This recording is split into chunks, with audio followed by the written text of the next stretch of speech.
In his address, Netanyahu cited King Solomon and the wisdom of splitting the baby in two and said he wanted to avoid splitting the nation in two.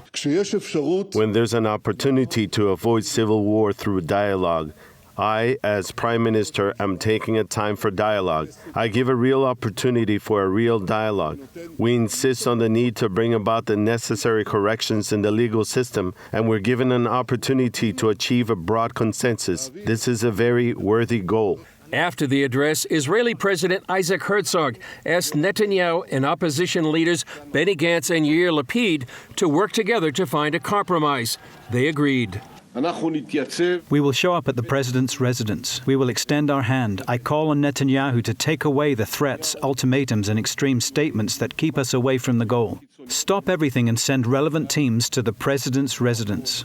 We will work to strengthen democracy, improve governance, and maintain the independence of the judicial system. The White House applauded Netanyahu's decision. Democratic societies are strengthened by checks and balances, and fundamental changes to a democratic system should be pursued with the broadest possible base of popular support. And so that's what we're going to continue to call for.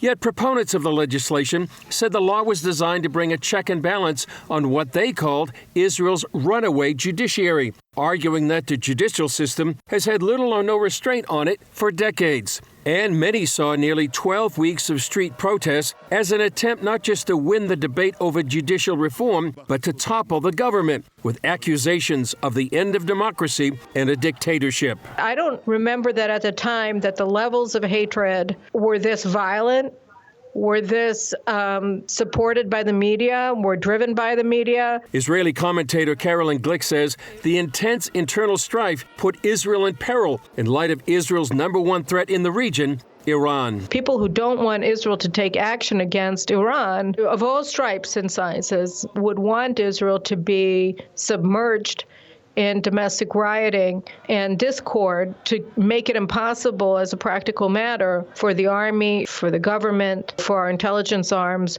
to concentrate and focus on the task at hand, which is taking out a sufficient percentage of Iran's nuclear capabilities to keep them off the ability to develop a nuclear arsenal. As Israelis look forward to celebrating the Passover and the miracle of the Israelites' deliverance from their slavery in Egypt, many hope and pray Israel's leaders will experience a deliverance from one of the worst domestic crises in the history of modern Israel. Chris Mitchell, CBN News, Jerusalem.